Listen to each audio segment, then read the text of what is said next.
Hey everybody, it's Keith McKeever. Welcome back to another episode of the Battle Buddy Podcast. I've got Ashley Rodriquez with me today, and we're going to talk about the victim mentality and some things she's got going on in her business. If you are a creative type and you're trying to get yourself out there kind of in that freelance kind of role, I'm not going to try and name the big name company out there, but if you're that kind of creative person where you're doing digital stuff and other creative stuff and kind of freelancing it, this is the person that you want to connect with. So without further ado, we'll get into the podcast after my intro. Welcome to the Battle Buddy Podcast with Keith McKeever. Welcome to the Battle Buddy Podcast, Ashley. Hi, thank you. Pleasure to have you here. And go ahead and introduce yourself. What's your story, growing up, military journey and stuff like that? What brings you to today? Fun stuff. Yeah, so I'm from Jacksonville, Florida, which is fun in itself. It's a huge Navy town. I grew up in sort of a broken household, divorce, single parent, that type of story, which a lot of us are really used to hearing or knowing somebody that's gone through that. So we were Navy brats for a little bit. My stepdad was in the Navy, and so we were with him for about 8 years before they eventually separated. And that was early childhood into my early teens. Fast forward a little bit, moved back to Jacksonville, Florida. And I ended up going to college for some time. After graduating, I was in my early 20s. Early 20s. I was 20. So by the time I joined the military, it's kind of a funny story how this even happened because it was totally by accident. I actually got out of a really toxic relationship, and my answer for that was to join the military. So a little bit different than what some people go through where they join for school benefits or to serve the country. That's actually not how my story began in the military, but I did end up falling in love with the organization and what it did for me in my life. So it's always fun to talk about that. So I joined the Army. The Navy was not available. They were closed. Air Force was really difficult to get a hold of. Well, they have some pretty high standards, Right. Might be biased. Yeah. They have to play hard to get, I get it. That's why something like that. They're so high. But the Navy was closed, and that's really what I was going for. I wanted to be a corpsman, which is basically the Navy medic for those who don't know. And no idea why I wanted to do that, but that was just what I was set on. It had to be the movies or something. So the Navy was closed. I popped over next door. It was one of those recruiting stations where all of the branches are right next to each other. And I popped up in the Army and said, "Hey, do you have any information on the guys next door?" And that's how it started. So they asked me what I wanted to do, when I wanted to leave, and had no intentions on joining the Army, but that's the route I ended up going because they got me out the quickest. And so, I ended up being a combat medic for the Army. Did 4 years, so from 2015 to 2019. And then 2 years later, here I am, launching my business and making that happen. So a lot of fun getting into the details of all of that. It's really interesting that, that you're kind of thinking Navy and like they're not there, right? And they're closed because you're not the first person that said that on this podcast. Now, Really? I should know this off the top of my head. I think it was Jose Alanis, if I remember right. He ended up in the Navy because the branch he was looking at was closed or something like that. I could be wrong on the person, but I've heard that from a few different people. Like they had their eyes set on this path and the recruiter's not there. Yeah. Or things stack against them. And, there's always somebody out, some recruiter out puffing away on a cigarette and say, "Hey, we got some opportunities over here." Right. And that's what makes me laugh now because I look back at it. Obviously, I was 100% civilian back then.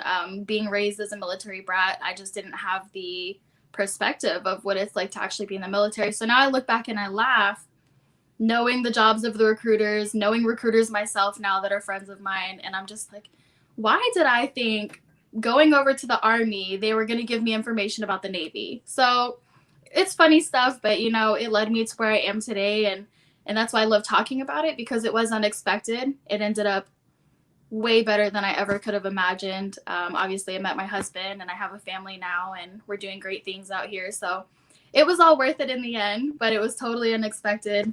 The idea was to go Navy. If I couldn't do that, I was going to try Air Force. Neither of them were available at the time. And so I went Army. So I'm going to ask you a question then. This is serious. This is one of them curveball questions. Wasn't planning on this, just came off the top of my head. I know there's a huge rivalry, and believe me, it is the second greatest football game to watch every year. Okay, I'm a Buckeye fan. I've been a Buckeye fan for a long time. So obviously the game between them and that team up north, I love. That's number one. Got to watch that every year. The other one is Army-Navy. Being an Air Force guy, I don't have a horse in the race. But since you grew up as a Navy brat, right? You're an Army vet yourself. Is there any feeling of love towards the Naval Academy? You know, do you still feel a little bit of joy if Navy beats Army? You know, is there something there? You know, honestly, yeah. And the reason is that toxic relationship I told you was a Navy man. My grandfather's retired Navy. My stepfather for so many years was Navy before we separated from him. Growing up in Jacksonville, we have 2 Navy bases. So I had only known Navy my entire life. Even when we were stationed in Virginia for a little while, I dated a guy then in high school. His mother was Navy. So everything about my life was Navy, which is why when I went to the recruiting station and I ended up going Army, I had no idea what to expect. I knew nothing about Army culture, nothing about people that served in the Army. I don't even think I had seen a human being in the Army uniform before ever in my life in person. That's how foreign it was to me. I mean, it's along the same lines of when people ask you, you know, are you Army? Are you in the military? I've had that question a couple of times where they don't really understand how the branches work. That was me. I had no clue what I was getting into. But yeah, I mean, not so much the academy because, you know, I was enlisted. So I tend to be a little more biased towards the enlisted side. Of course, yeah. But it's tough. I do have a lot of love for Navy. I still love what they do and kind of the lifestyle they get to live. But I found a deep love for what I did in the Army and the experience I had there because I would never have gotten that in the Navy. You know, out there in the helicopters and the tanks, in the field, doing some of the stuff we were doing that I just wouldn't have had in the Navy. And I was stationed, my first duty station was in Kansas. So again, you don't see Navy out there. They sent me to the middle of the country from Florida. So that was a huge, huge shock for me. But yeah, there's still a lot of love there. Yeah. You might have better luck finding a coastie out in Kansas than you would the Navy. Yeah, absolutely. Yeah. Well, that's a heck of a change of scenery for you to go from the coast. You know, 'cause I've never been to Jacksonville, but I'm going to assume it's probably absolutely gorgeous. You know, beaches and all that stuff to Kansas. Compared to Kansas, you know, if we're looking at beaches, yeah, Jacksonville, I don't miss it. The environment's yeah. Yeah, I live in Daytona, or next to Daytona, rather. But really, the pretty water is Gulf side. So you're looking at Tampa, Clearwater, or further south, like Miami, where I lived. It's not that it's ugly. It's still the beach life, but it's kind of ragged sometimes. And then you have to understand, too, when there's military bases, sometimes immediately surrounding those bases, there's a lot of lower income, a lot of poverty, because the military installations, they need to find the cheapest land to, you know, purchase to be able to build on that. So, I mean, yeah, it's home for me, but I don't feel any more attachment to it other than it was a part of Well, at least you had the ocean and the beach. People right. in Kansas can't say that. Yeah, right. You're so yeah. I've never been to Kansas. Never been to Kansas either, but being from the Midwest, I would imagine it's just about like Central Illinois is here, and just, you know, cornfield and wheat field, bean field after another, just a lot of meadows repetitively. Yeah. So, but you know, it's funny. You never know where you're going to end up. Yeah, and that's kind of the other part of joining the Army that I really wasn't expecting. I mean, I don't remember even to this day what I was expecting. I don't think I had any expectations, but I remember when I was nearing the end of training and they're dishing out the orders of where everybody's going to go. I remember seeing Fort Riley and I was like, where's that at? You know, that sounds like Hawaii or something. You know, I was all excited. I'm going to the beaches.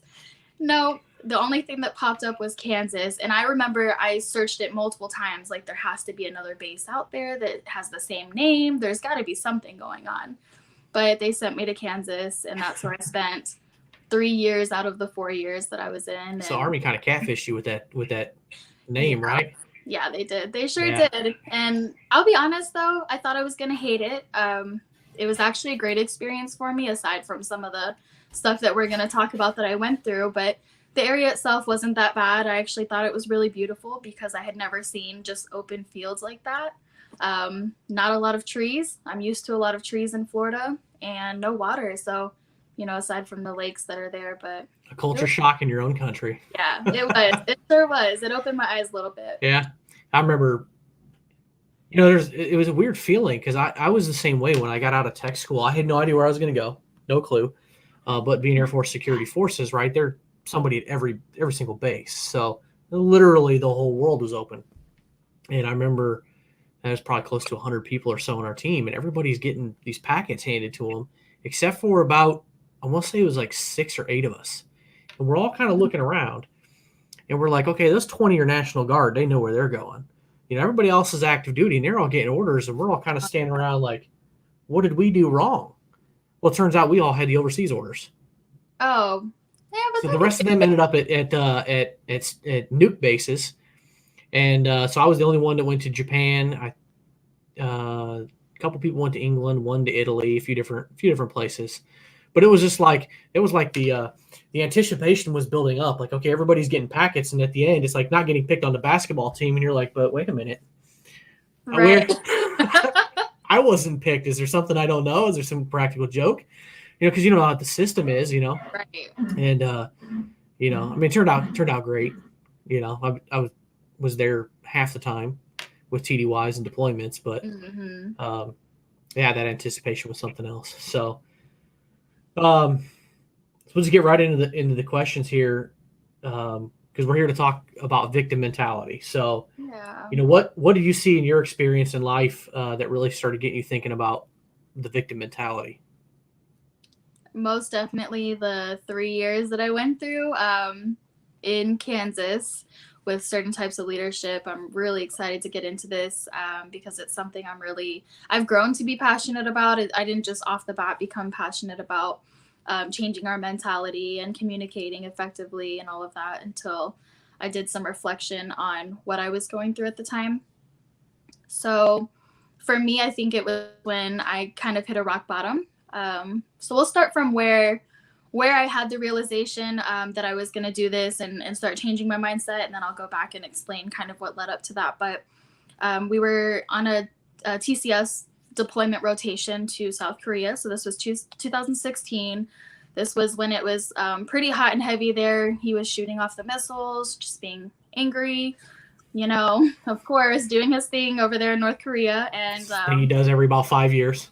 Right, exactly. So this was 2016. I think Trump was getting elected. So former President Trump was getting elected into office. We didn't really have a lot to do with that because, when you're overseas, you have to do the absentee ballots and all of that stuff. And unfortunately, it was a little bit more difficult than we thought it was going to be. So we weren't really involved in that election. At the same time, the president, I guess is what you would call her in South Korea. She was the president at the time. She was being impeached from presidency. Not entirely sure why. That was something that we were trying to learn and gather about the culture because we really were in their world. Right. I mean, your status over there is completely dependent on who the leader is and what they want.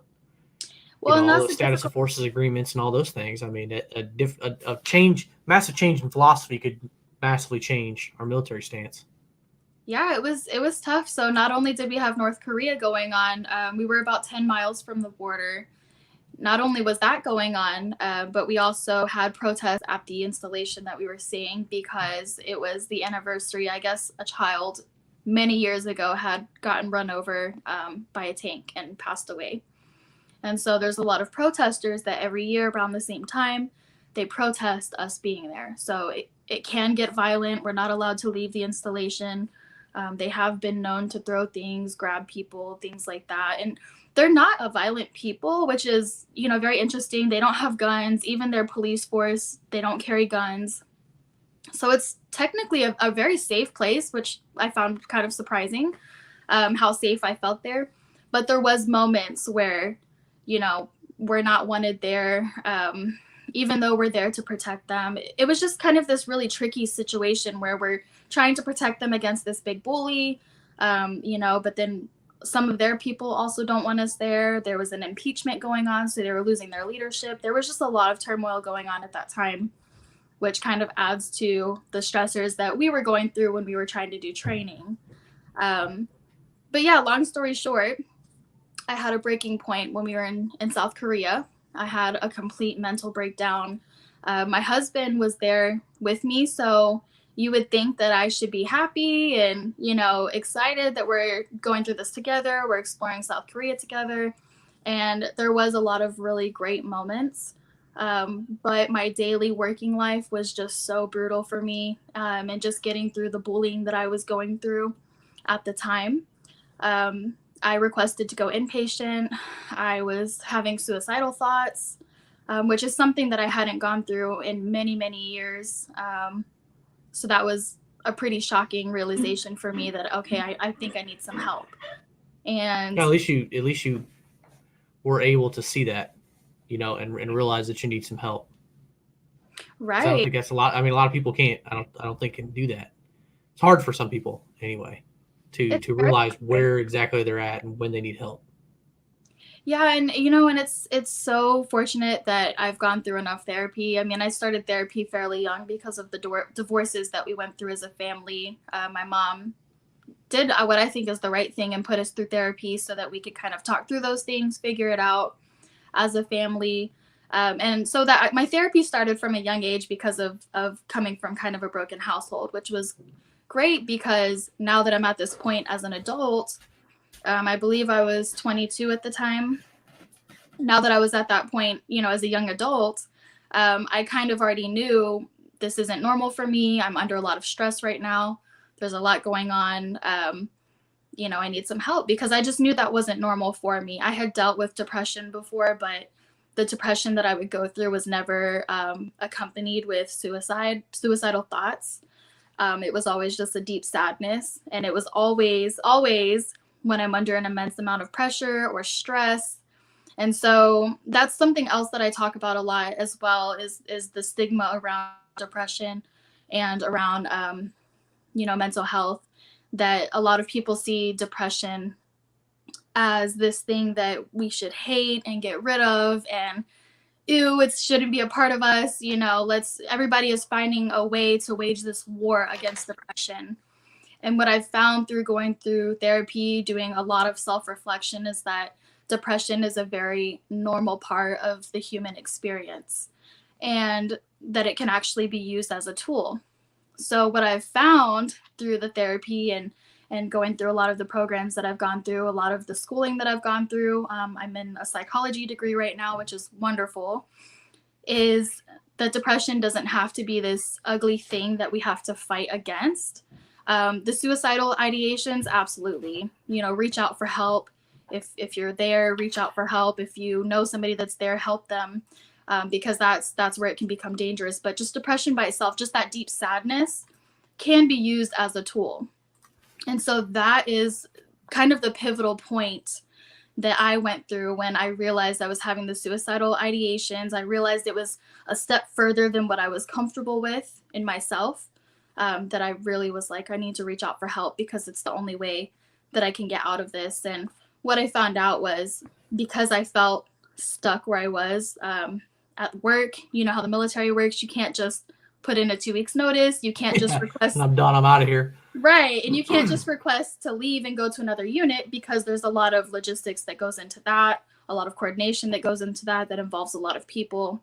It just doesn't work that way, especially during a deployment scenario, which is where we were.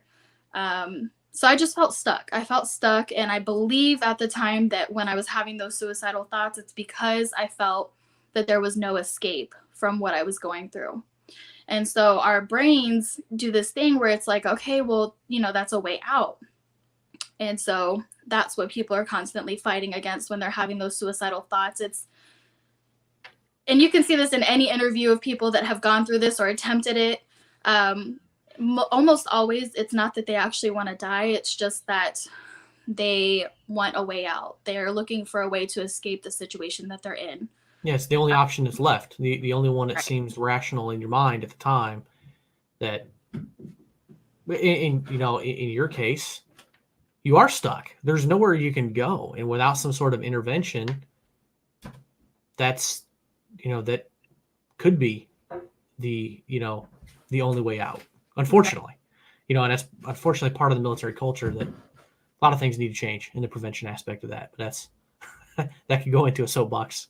Right, absolutely. And it's hard because how do you maintain the structure of what the military is supposed to be? We're supposed to be this war machine that protects the country.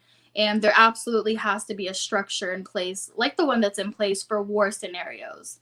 But where that can become dangerous is when you're back home, and you're not in the middle of a war or a battle or something that requires that type of structure. It can actually become very toxic and very like a battle between people in your own team because you're fighting against this structure that doesn't really need to be in that environment. So it basically provides an easy way for people to become victims of bullying, harassment. We've seen a lot of stuff, as of last year with the sexual assaults and things of that nature. And so they have programs in place now to prevent that and to give people a way to pursue those avenues. But when you're stuck, and this is the difficult thing, I've read a lot of comments, I've gone through a lot of threads where people that haven't been in the military don't understand why it's so difficult to speak up about any type of toxicity that's maybe going on is just the structure. And in my case, and I bring that up because in my case, the difficulty I was going through involved my direct bosses. So in the pyramid of things, I was lower enlisted, I was bottom of the barrel, and the bullying that I was receiving was from the leadership that was directly above me. So it was my platoon sergeants and two other NCOs that were in our platoon that they kind of banded together like a group of minions, and I found it really difficult to kind of get around that because for those who don't maybe know, you have to go through those people in order to communicate with people above them. So basically, in order to get any type of help, I had to, go through the people that were abusing the situation and abusing me as a young soldier. So, Or you got the alternative of what I'm assuming probably the same title in the Army, but the Inspector General's office or whatever. right. That's another option, but that's like the nuclear option. Like that's the okay, I'm gonna blow this thing way. I mean, because you're always taught to handle things at the lowest level, deal with things and stuff like that. That's the total opposite direction, and sometimes that's necessary, but that's not an easy decision to make because at that point in time you're bringing everything to light. Yeah, and that's how do you mentally prepare for that? Right? I mean, you're going through your own stuff anyway, and then you're going to add more fuel to the fire by, trying to fix it. You're going to go through more pain and anger and depression and potential bullying or whatever, just to potentially fix it. Keyword being potentially fix it. So that's a good point. That civilians don't understand the chain of command, and there's no going around it. Right? There's no going right into the colonel's office. No, absolutely and hey, listen up, buddy. I'm getting bullied over here, and I don't like it. You just don't do that. Yeah, and absolutely, and just I guess some more background on that. I'll go ahead and back it up now and explain what I did in the Army and where I was. So I was stationed in Fort Riley, Kansas. I was a combat medic. At the time, it was combat medic. I think they've changed the name a couple of different times now. And so I was attached to a lightweight infantry unit. So there was hardly any females, complete male dominant culture, which was fine. I did great. I actually had a great experience. People were very respectful for the most part. Around that time, the restriction on women serving in combat arms positions was lifted. And so as a young combat medic, I was sent to one of our infantry companies. So I was attached directly to our infantry guys. It was a company of about 250 infantrymen. So the guys that you really see on the front lines doing what they're doing. I did a lot of training with them. So they literally had me out there doing glass houses, with the guns and the rifles and working as a team, because when they go in and do these breaches during missions, if we're overseas, the medic is right behind them or essentially attached to them. And so I did a lot of training with that. I mean, they really turned me for that amount of time into a medic infantry person. And I really had to get into what they were doing. I had to understand how they operated, why they did that. I got chewed out endlessly because they really treated me like one of their soldiers, as far as the way that I wore my gear. Some of the habits that I had, as a medic or somebody that's not in the infantry field, they train us very briefly for combat during basic training, but it's very brief. It's very basic. That's why it's basic training. And so when I was attached to this company, I really had a rude awakening there, and it really toughened me up. So that was a great experience. A lot of those soldiers, and especially the higher leadership that was there, they had never worked with a female before, ever. I mean, I'm talking like the first sergeant of the company, which is like, what would that be? Not like a manager, but like the person above the manager, right? That's kind of their position. Had never worked with a female in his entire career. And so that was an interesting path to kind of navigate. For the first little bit, they kind of were all scared to associate with me or be around me because, I guess they had this stigma that every female soldier just cries, assault and all these things. They were nervous that if they had said something wrong or done something wrong, that it could be misunderstood. And, I didn't really have any issues with the company. That was great. But yeah, so that's the backstory. So I was attached to an infantry unit in a really male-dominated culture that's very traditional Army, which we go back to talking about that structure. And it became difficult for me because when I did come and face this issue that I was going through, I kind of had this mentality of like, oh, I need to suck it up, right? Like, oh, I need to suck it up. This is complaining. It's kind of what we're bred to go through, is just don't think for yourself. Take orders, do what you're supposed to do your job, and, just look ahead, look forward. And so not only was I going through this outward conflict of, hey, it's my direct leaders, which, by the way, it was not through the infantry company. When I was going through all of this, the problems that I was going through was actually back with my medical platoon. So this was when I had detached from the company, and it was back with my medical platoon. Wow, so it's not even something you could leave behind when you No. go back to Kansas. No, I had a You're walking right back into the hornet's nest. Right. I had a great experience with the infantry company. Again, really respectful. You would think that I would come across some issues. There was one issue, it was dealt with very quickly, and that was it. I mean, it was just a really great experience, and I learned a lot. It really toughened me up, like I said. It was when I got back to my medical platoon and I was detached from the infantry that now I kind of had this mentality from being attached to them that, oh, I need to suck it up, or, oh, they're just trying to make me a better leader. So when I realized that it was actual bullying and actual toxic leadership, because I don't believe that all of the leadership in the military is toxic.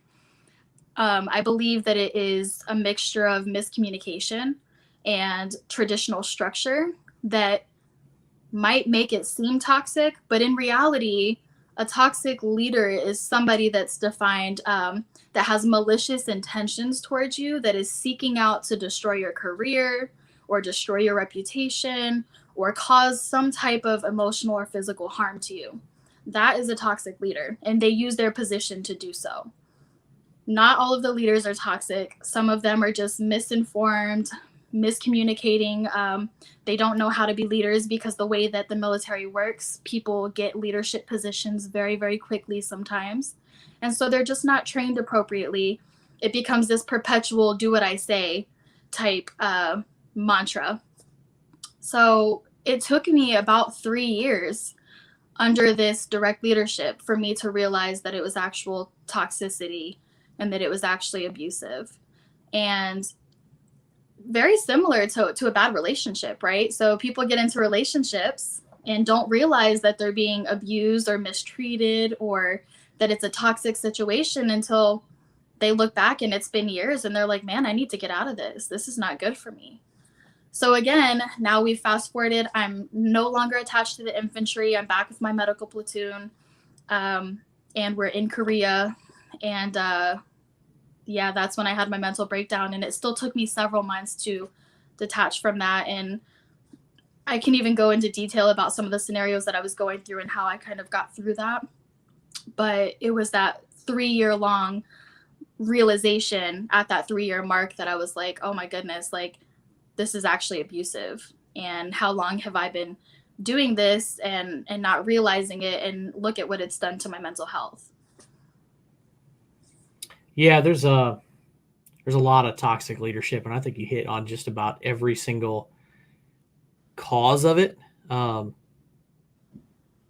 As I look back on my years in, there was a few people that were toxic, not necessarily towards me, but just kind of toxic in general. They just weren't good leaders, whether they didn't pick up good skills at Airman Leadership School, or they had some personality or character flaws themselves. I don't know. Right. Or they just didn't have good NCOs to follow in the footsteps of good NCOs and officers, because, for every one person that I would kind of consider toxic that I served with, there was 1 or 2 guys that I served with that I would run through a wall for. Right. They're just, Absolutely. awesome people, respectful, but still got the job done, were firm when they needed to be firm, but treated you as a human being, valued your experience. There's a lot of different things. But I'll tell you one thing, I learned probably more from the toxic and bad leaders than I ever learned from the good ones. And I definitely learned a lot from the good ones. But the bad ones, they teach you some lessons. And they're the ones that sting and they hurt, but they'll last forever. You're not going to forget some of those.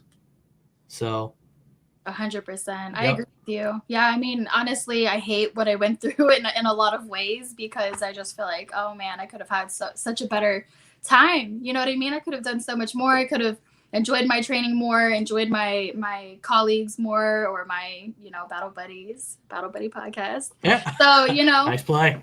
right. So I could have enjoyed my experience so much more, even though I had a really good experience overall. It was just really realizing I deal with some of those issues from it even to this day, and not to a point where it debilitates me, but it gets to a point where there was no justice. So there was an investigation, and again, I'll jump back and go into detail about some of the things I went through, and and how I kind of overcame that, and maybe realized that it was affecting my mental health. Some of the cues that I was having that I didn't realize at the time, that now looking back I see. But yeah, definitely. So just a crazy scenario to wake up 3 years later and be like, okay, I've got to do something about this. What was happening at the time? So when I first got to Fort Riley, Kansas, a new soldier, right? And I fresh out of basic training, fresh out of AIT. So I have that mentality of, okay, we're all in this together. I need to toughen up. And again, this was before I was in the infantry. You come out of basic training or boot camp with these kind of thoughts like, okay, we're a team. I'm going to suck it up. It's not about me. It's about the unit. It's about the mission. Right. So you're ready to be a hard charger, just, ready to learn and go. And yeah. Yeah. You're and reality slaps you in the face. Yeah. You're taught to just like strip away everything that you are, which again, I'm so thankful for, because like I said, I'm so much stronger today because of it. But when I got to that unit, my platoon sergeant at the time, who wasn't a platoon sergeant yet, he was just, we in process at the same time. So he was coming from a different duty station. I was coming from training, and literally it got to the unit the same day. Didn't have any bad experiences or anything like that. Eventually he took over our platoon. So he moved up. He was a E6 at the time. He moved up into that platoon sergeant position. And he was one of those leaders that, was really easy to learn from. He seemed like he genuinely wanted to help everybody and really groom us to be good leaders. So if he did criticize us, it almost always came with, some type of good criticism shortly after. So it kind of felt like this, okay, like he's cutting me down, but he's also building me back up. And that's kind of what it felt like for me to come out of basic training. And again, with that mentality, my first reaction for those, few years of going through that was, oh, he's training me to be a better leader. He's training me to get rid of some of the weaknesses that I have and to become stronger in other areas. So the fact that he would put me down and kind of publicly humiliate me in front of the rest of our platoon, and he did this to other people too. It wasn't just me.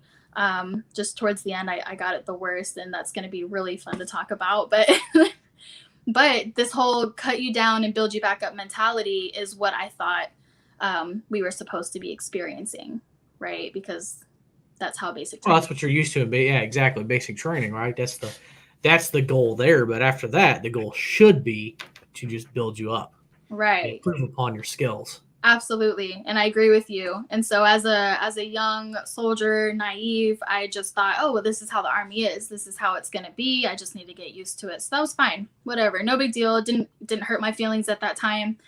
It wasn't until I met my husband, my now husband, met him and kind of started changing, I guess, my priorities. It wasn't just all about soldiering now. Now I had other things I wanted to do. I was starting to find myself as a person within the organization. I started to see a little bit of a change. And it started out with really subtle things. Like first of all, he made some comment about, oh, you're getting married too fast. Are you sure you're not going to regret it? Like really kind of causing doubt in my personal life, which was kind of blurring the lines of, like groom me professionally, that's fine, but don't start giving me. You were in your early 20s, right? Yeah, I was 22 at the time. Okay. I mean, we all see a lot of people that get married really young in the military, right? That's right. There was a lot of people I knew that get married in tech school, 18, right. 19 years old, getting married. Like that might be a little young, but at this point you've already had 3-4 years of life experience. Right. So what's, who's to say? Yeah, well, and I think it had a lot to do too, now again that I look back, and I don't know for sure, this is me speculating just from my experience, because he was never inappropriate with me, ever. I would never claim that. He never was. He never crossed those lines, made any kind of comments like that. But what I realized was because my priorities were changing, I wasn't as willing to volunteer to go do every little thing, like volunteer for field time like I was doing before. I would volunteer to go out there all the time because that was the only time that I really got to do my job, and do medical stuff. So again, my priorities started changing, and I don't know if along those lines it started giving me, I guess, a bad image of my career and who I was as a professional. I'm not sure, but that is when the changes started happening. So making comments to create a lot of doubt in my personal life, my marriage. When I got married, we deployed, I want to say a few weeks later. It wasn't very long after. We got married, and then I think it was a month later, we started getting ready to prepare. You have to pack up all the connexes and things like that. Just this long preparation to go overseas. It's absolutely crazy, long working hours. And again, refusing to use my married name now. My name was legally and officially changed in the military, so I no longer had my maiden name. He would cross out my married name and write my maiden name on the papers, right? So just weird things like that. Again, never will claim. It's just too much effort to be petty or weird or whatever. A little strange. Like why? And I can't pinpoint it. I could all day long speculate, was there something there? I don't know. But again, he was never inappropriate with me, never made any type of innuendos, nothing. So I can't really say that that's what it was. I can only say what he was doing. So scratching out my name, putting my maiden name. When we got to Korea, this is where everything really amped up. And I would get put on extra duty a lot. So there was times that I got stuck on a overnight 15-hour shift, night shift at an emergency clinic on the installation. And I got put on that detail, no big deal. But when it came time for some of the free time that I had, to do things in South Korea, we have our weekends and things like that. It was a fairly normal life as long as North Korea was behaving. I noticed that he would make an extended effort to try to squash any plans that I had, which of course was with my husband at the time because he was stationed with me. So yeah, so there was times I had plans and I would get put on last minute duties so that I couldn't do that. When I would say something about it, like, oh, I had these plans, or, oh, can we find somebody else to do something? It seemed like it was always going towards me. Now, I noticed it, and here's the weird thing too. Just for a background picture so everybody can see kind of why I was frustrated with this. I started having these feelings, and I don't remember every situation right now that led up to it. I just know specifically what I went through in Korea when I had my breakdown, the things that led up to that. We were actually in a different unit. So we were attached to an infantry unit when we got to Korea. At this time, I had already been having these feelings. This was about a year and a half into my contract, into my duties that I was doing. And I had already started to have feelings of like, okay, like this is getting a little too much. Like he's just being a little too negative. I'm getting a lot of like duty. I'm getting a lot of sassy comments, just cutting me down. And I mean, he would push my buttons so hard that I would cry because I wasn't sad, but I would get so ticked off, so mad, and I couldn't do anything about it. And so it would just force me into tears.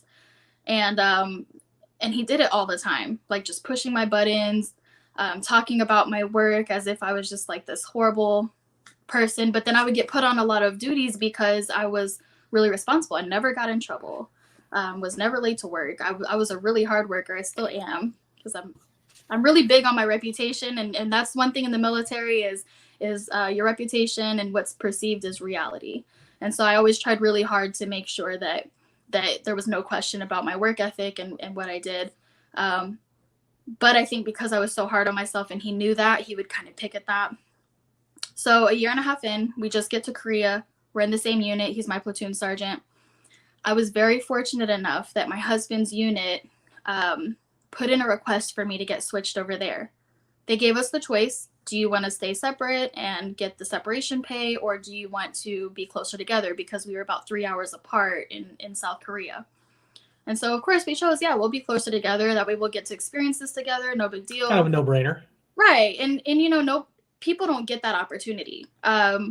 So that's the biggest thing that I advocate is that we had amazing leadership at the higher level. A lot of people can't say that or they don't get that experience, but amazing leadership at the higher level. I still keep in contact with a lot of them, especially now that I'm no longer in the military. I can do that. Just great leadership at the higher level. So yeah, we switched units. So I switched units. I found out that same week that my current platoon sergeant, which is the abuser here, was also making the switch to my husband's unit. And I found this out very last minute. It was because technically the position he held in our unit at the time, he fell into that position because there was no other option. So it wasn't really on his record as a leader. He wasn't getting like rated for it, basically, because he wasn't slotted for that position.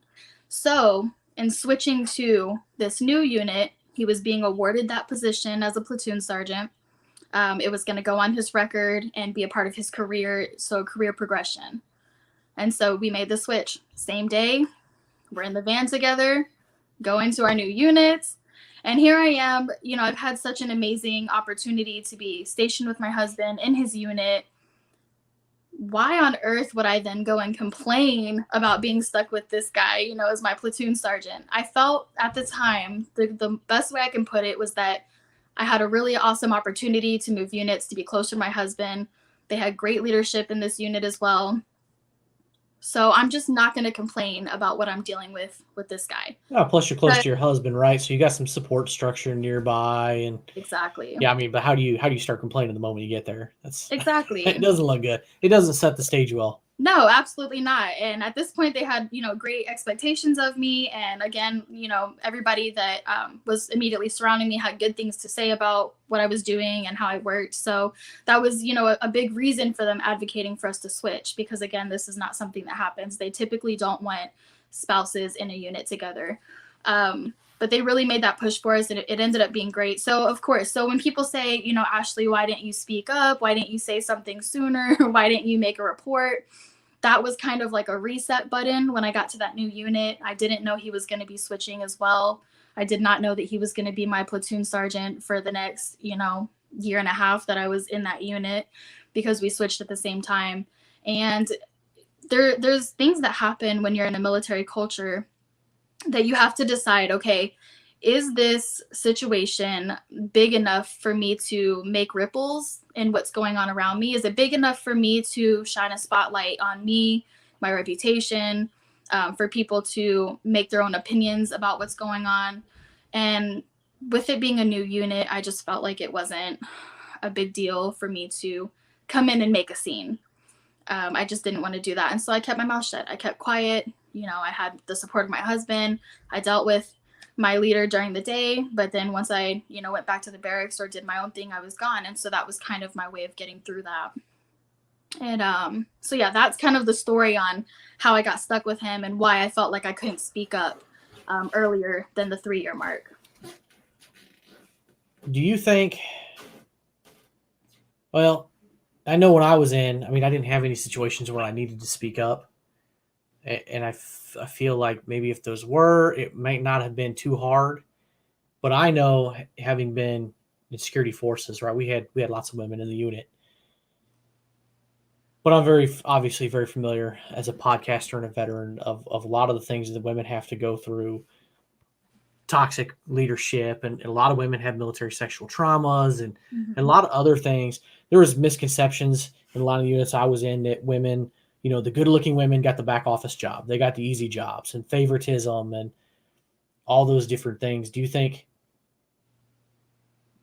being a woman played a factor in not wanting to come forward? Like, you're not going to be taken as seriously as a male soldier?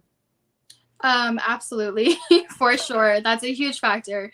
Especially, so in the previous unit that I had, that I was in, that infantry unit, I did have a situation. I had to make a report. It wasn't because I wanted to, but there was other people around me that were witnesses to it. And so I had no choice, because they were friends of mine, and they basically said, if you don't say something, we will. So like I said, that was squashed very quickly. It was substantiated. He was moved to another unit. No big deal. I continued to Got to be a good battle buddy. At least they were willing to step up and say something. Yeah, and I'm thankful for that, because it really was an uncomfortable situation. My NCOs at the time that were on the line with me, there was 3 of us, 3 medics. So it was an E5, so an NCO, a specialist, and I was a private. And it was the 2 medics were men, because there just wasn't a lot of females. There was 3 of us in our unit, 3 female medics, and one was sent to the clinic. I was sent to infantry, and the other one was sent to I think the armored unit. We had 1 armored company in our unit. So I was sent to infantry, and I think she was sent to the tankers, to the armored people. And so, yeah, I'm thankful for it. It needed to be done, because it was affecting my work. Just every kind of crazy comment you could think of, and requesting me to be his medic to treat areas around his groin area, things like that. It was really dramatic. He really was putting himself in that position, and I was blowing it off, because prior to the military, I was bartending. I was in the restaurant industry. So I was kind of used to people making those dumb comments, certain types of personalities, certain types of guys doing and saying certain things. So I just let it roll off my back. No big deal. But it did become, constant. And so, again, I had that platoon sergeant when I went through that situation, had to report it, and so it was just one of those things where I was like, okay, I don't want another situation. I just want to do my job. I want to have my friends. I want to work with my coworkers that I enjoy working with, and just kind of leave it at that. So because I was a woman, we come into, at least I can speak for the Army. I'm not sure how it works in the Air Force, because I know there's more women in the Air Force than there are in the Army. Oh, definitely. Yeah, definitely a higher percentage. Right. So I don't know if that changes the dynamic at all. but I I can't speak on definitely, that. right, right. Well, I don't know. I felt like I wanted to do everything in my power to have a great reputation, to do a good job, and I just felt like complaining about things that weren't really hurting me. I just decided to choose my reputation.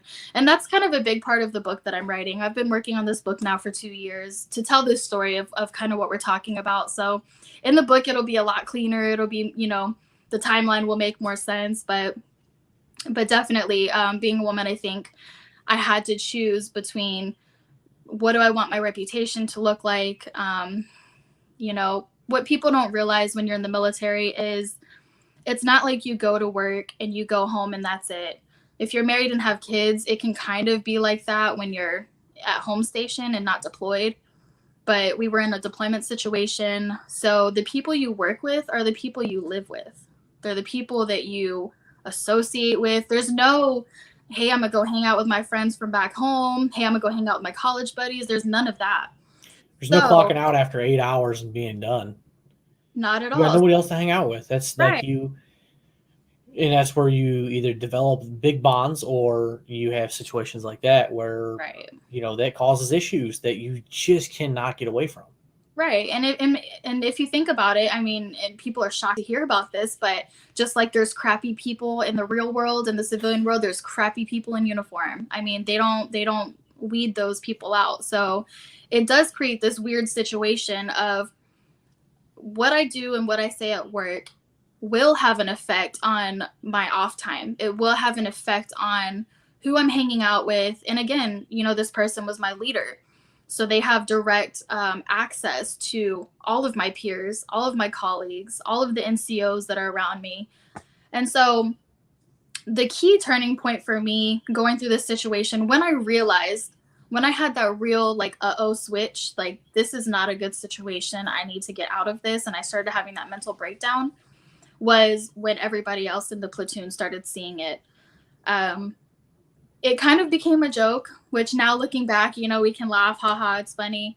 It became a joke of, oh, what did Rod, they called me Rod, or they would call me T-Bone because my my maiden name was Terrebone. So everybody would call me T-Bone or they would call me Rod. Real And clever nicknames.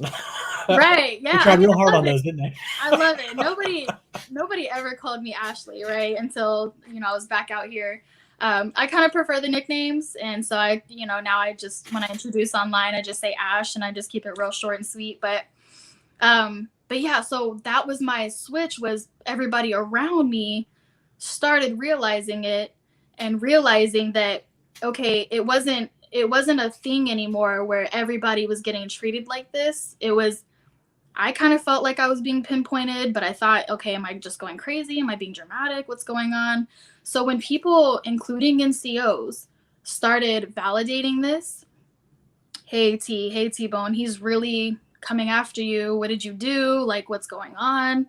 They would tell me about private conversations they were having with him and other NCOs about how they were going to get me in trouble, how they were going to keep me from my husband, because we were stationed together. We were in the same unit, but I wasn't in his company. So for those that don't know, there's several companies in a unit, several hundred people. And so I wasn't attached to his company. That was the deal, was I could be in the unit, but I can't be attached to his company.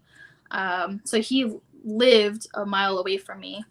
So we weren't, living together or anything. So it was very easy when my colleagues and my peers started coming up to me and telling me about these private conversations they were having, about things they were overhearing. That's when it started to snowball, and I started to realize, okay, he really might be after me. So you do go through this process, even in an abusive relationship. I mean, this can be taken anywhere. If you're just around toxic people, you do go through a process where you're like, am I being crazy? Am I being dramatic? Am I not seeing things clearly?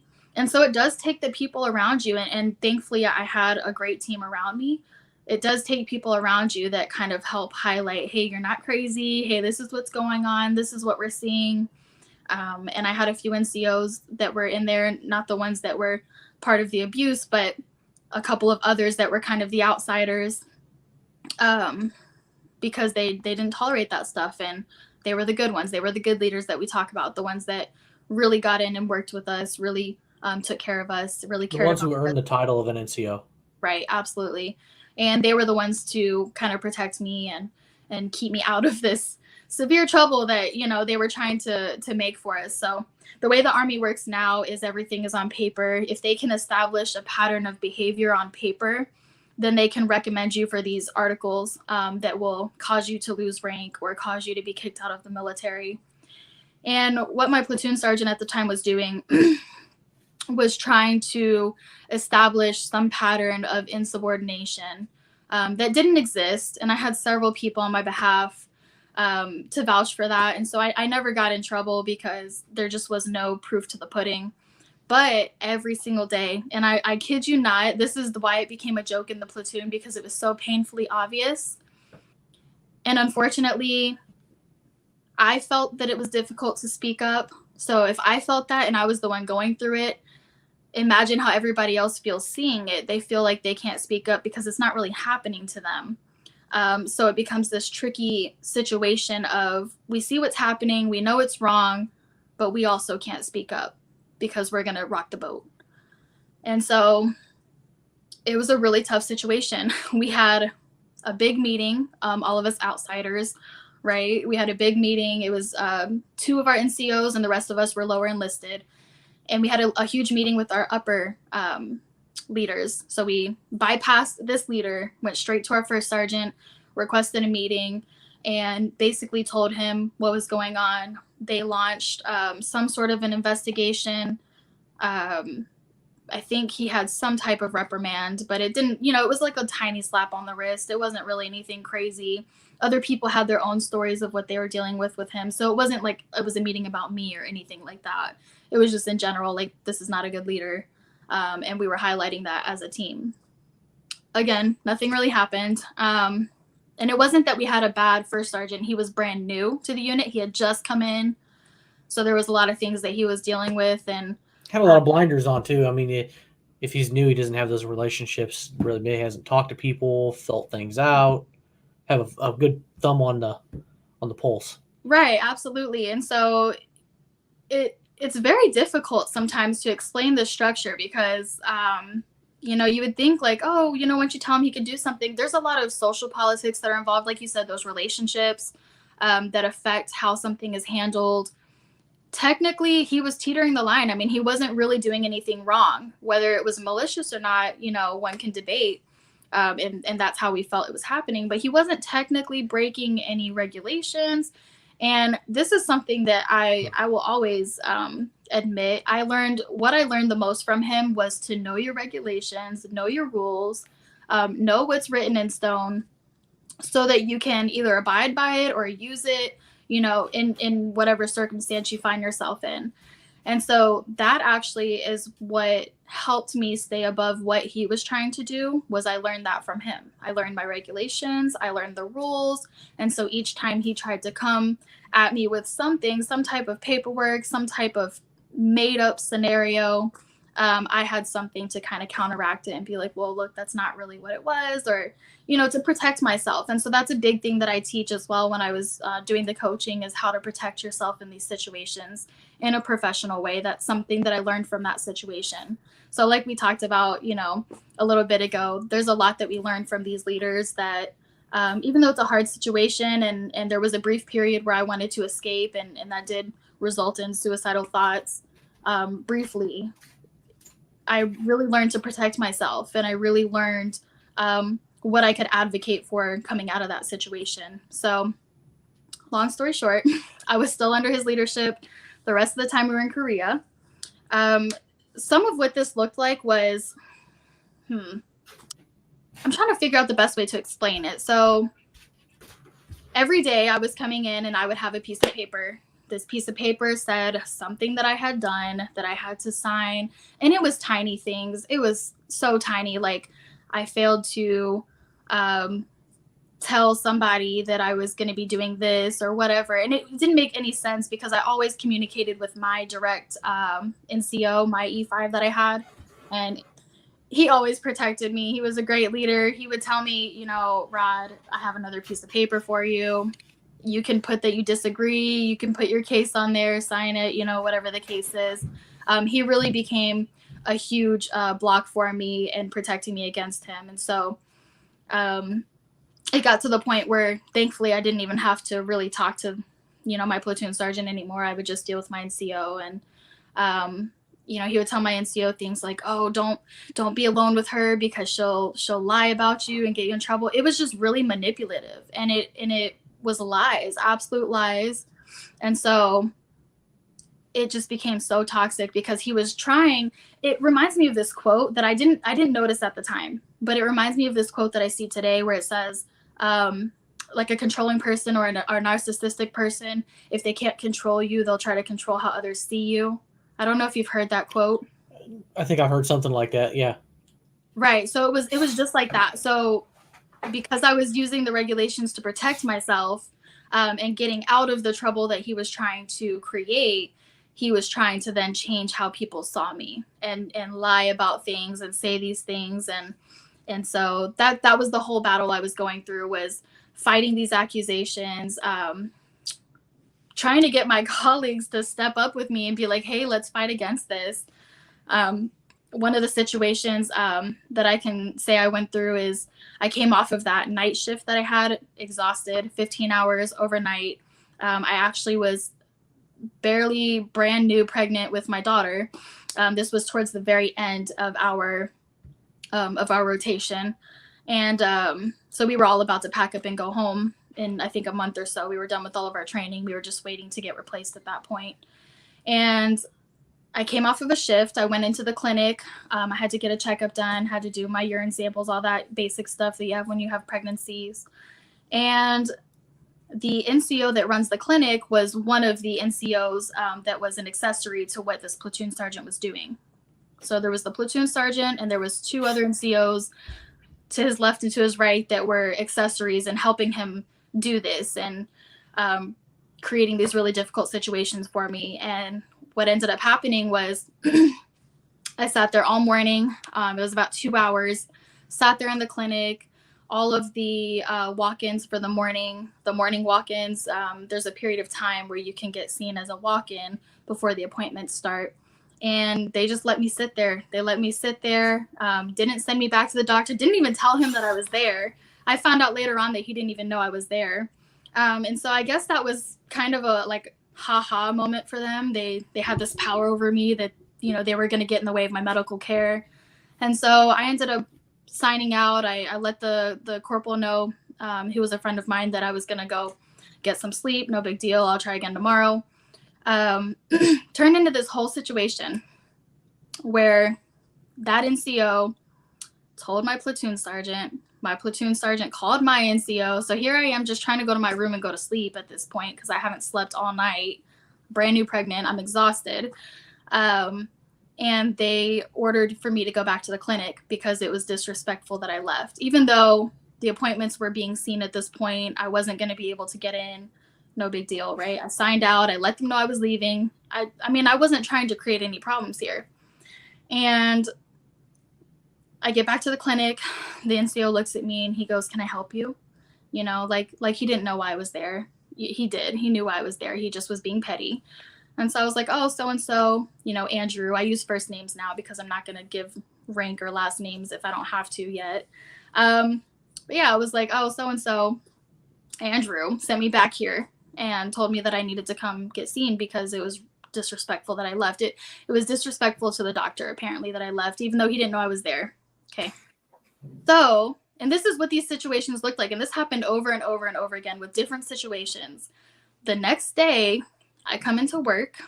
I get called into work by my NCO, the one that was protecting me. And there's a piece of paper for me. No surprise. It's the counseling, right? That's what they're called, as counselings.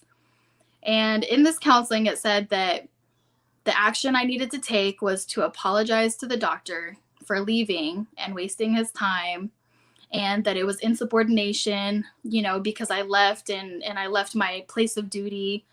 It wasn't a place of duty. I mean, just every crazy thing you could say. You were already off duty, right? You'd already done your 15 hours. I was off duty. I wasn't even attached to them at this point. I was attached to an extra duty at the clinic. Wow, they're really stretching those. Right. That's really stretching some counseling right there. Wow. Yeah. So that's kind of what the situation looks like. So for somebody that doesn't know what these counselings do or what the situation is, it could look like complaining. For a long time, for the first couple years that I was going through this, I thought it was complaining too. So I just really didn't say much because what am I going to say? Like, oh, boo hoo, he gave me a piece of paper and, that's the end of it. Well, if you don't have enough rank, nobody who's going to listen to you. Right. Well, Somebody's exactly. just going to, the specialist or whatever is going to, just shut up. It's just what it is, right? Exactly. I mean, because they're not the ones getting it. They don't see it. I mean, well, because there is some aspect of it. You just have to take some stuff. Like, you're going to deal with some BS, but at some point in time, it crosses a line. Right. Well, and that's kind of where I started to realize, okay, this is not a good situation again. Everybody's starting to tell me about these private conversations where they were purposely colluding to find out how they can get me in trouble, how they can get rid of some of the rank. I barely just made specialist. I was still brand new to the Army. And yeah, just trying to get me in trouble, trying to establish a pattern of behavior that just didn't exist. And so thankfully I had the NCOs that I had at the time, and this is all going to be a part of that book. I just can't wait to get it out. There were great leaders in place that were protecting me. I had my coworkers that were vouching for me. When we got back to the States from that deployment rotation, there was an investigation launched against him. He refused to sign the paperwork that I needed to have the maternity uniform. So I no longer could fit in my uniform. I was busting out of the buttons basically, and he complained about it in the higher leadership meetings that he had soldiers that weren't in compliance with their uniform. So he was trying to get me in trouble. He was working on counselings to get me in trouble for not being in uniform because my belt was undone because I couldn't fit. I was 14 weeks pregnant at the time. And yeah, he wouldn't sign the document for you to get into the maternity. Nope. Wouldn't sign the document. So fortunately for me, there was another NCO. We don't know who it was. We think that it was an NCO. Somebody put in a complaint against him. And basically, it was kind of weird. They sent it to the hospital on the installation, which had nothing to do with us. I think that was a way of them staying anonymous. But they sent the complaint to the hospital, which eventually worked its way down to our unit because we were not attached to the hospital at all.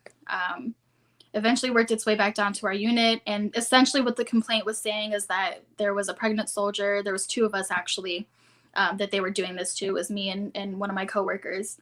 And basically saying that there were pregnant soldiers that were being abused. And the only reason we think it was an NCO is because it had to be somebody that was in that meeting with the higher ups that heard him complaining about the uniforms, talked about us, and talked about reprimanding us for not being in uniform or in compliance. That's Sounds the only to me like the other people in the room probably either flat out didn't care or just neglected to really say or do anything to him in that meeting. Just kind of looked the other way and whatever. So yeah, and I think a lot of those leaders had no idea what he was talking about. He didn't say anything about pregnancy, didn't say anything about us. It had to be an NCO that knew that he had pregnant soldiers and knew what was going on, in the situation. And so just little things like that. So yeah, refused to allow me to have the uniforms that I needed, and then wanted to get me in trouble for not being in uniform or in compliance with my uniform. Little things like that. So lo and behold, because of that, an official investigation was launched against him. We had all of our people in place, our NCOs, our lower enlisted, everybody that was just like ready and excited to finally share their stories and explain what was happening. And unfortunately, the officer that conducted the investigation did not mind his P's and Q's. Instead of having me put the names of our witnesses in that official report, he had me write it on a separate piece of paper that was not in the official statement. Because those names were not in the official statement that I wrote, and again, I was a young soldier, I had no idea, he was not obligated to interview them. So basically just being lazy. He had to do this investigation because somebody put in a complaint, and nobody really took emotions. Right. He had no idea what was going on. He just had to go through the motions. And so I had an amazing commander at the time. He used to be enlisted and eventually, I forget what the term is now, but he eventually became an officer and switched over. He commissioned as an officer, and he gave us the opportunity to redo the investigation because he said it was done incorrectly. He explained to me, that's how I know why it was messed up, because he explained it to me. When you give a statement, an official statement, you need to have your witness names in the official statement. He said, do you want to do the investigation again? Because it was centered on the 2 pregnant women, right? That's how this whole thing launched. And at that point, a lot of our witnesses, PCS, because that tends to happen after deployment rotation, people will PCS to a new duty station, or they'll ETS and get out of the military. So a lot of our witnesses were no longer there by the time the investigation was concluded. And so we did decide not to go through with it. That NCO PCS'd as well. So I was no longer under his leadership. Right before he PCS, they moved me to the training room to work directly with my first sergeant, because they understood that it was an abusive situation. But again, they don't have a say in the investigation because they don't do the investigation themselves. So like I said, I had great leadership that took care of me. They finally, when they realized what was going on, removed me from the situation, and brought me under their wing essentially. And he ended up PCSing. So big, long story to basically say that that's why I'm writing my book. And I think that's why I still deal with some of the issues that came from that bullying, that experience. And that's just barely scratching the surface of the 3-year period. But I felt like it was unresolved. I felt like there was no justice. He's still out there as a leader, possibly, manipulating and being evil to other people. I don't know. I had a huge sense of Probably, relief. unfortunately. Right, exactly. And the ones that do this, the ones that are truly toxic and manipulative and just not good people, they tend to be the ones that, some of them get caught, but they tend to be the ones that are ruthless enough that they get advancements and they make it on to become these bigger leaders. So They're also the ones that, like you said, they know the regulations. They know the way things work. They know and understand the systems. And if they can manipulate you or do things to you, they're doing it to other people to get their way, to get the position they want, or to get people out of their way that are going to do certain things. But, you mentioned something earlier. You mentioned a word, and it was joke. The unit joke. Mm-hmm. And my goal with my podcast is to have every episode have something that somebody could find and take some actionable steps. And I felt like when you said that is the perfect opportunity. But before I say that, I will say, please write your book. I know. Because I know. You do it for yourself and whatever healing power comes from it. But right. I know there's a lot of men and women that are in uniform today that are dealing with toxic leadership. I think it's always happened to some degree. Right. It's going to always happen, unfortunately. And people need to be able to read something and see somebody else's perspective, or maybe they watch this episode and realize I'm not alone. Other people have been there. But when you said joke, it made me kind of think back. And it almost seems like there was always maybe one person. I don't know if joke is the right word, but joke or story. Right? There's always that one person in the unit that kind of everybody's talking about. The gossip sessions are going on. Everybody's kind of way into their business than they ever need to be. My advice for everybody who listens to this or watches this is, if you are in the military currently, or even in your civilian job, whatever, if there is somebody that's having those jokes or those stories or that gossip about them, that should set off the red flags in the back of your mind. Maybe something wrong is happening. Maybe it's not. But something, people are talking about them, or something is going on for a reason, right? You should, heed those warnings. And I don't know if investigate yourself is the right way to go about things, but look at it, maybe talk to that individual, sit back and watch a lot closer and see what's going on. This may take months, but watch what's going on. Say, who is actually, what are the players in this?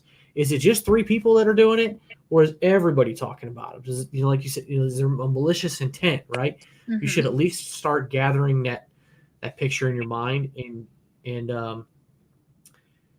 be the battle buddy that person might need. And go to Air Force reference. I don't know if the Army had it, but don't be a Blue Falcon. Yeah. Stands for.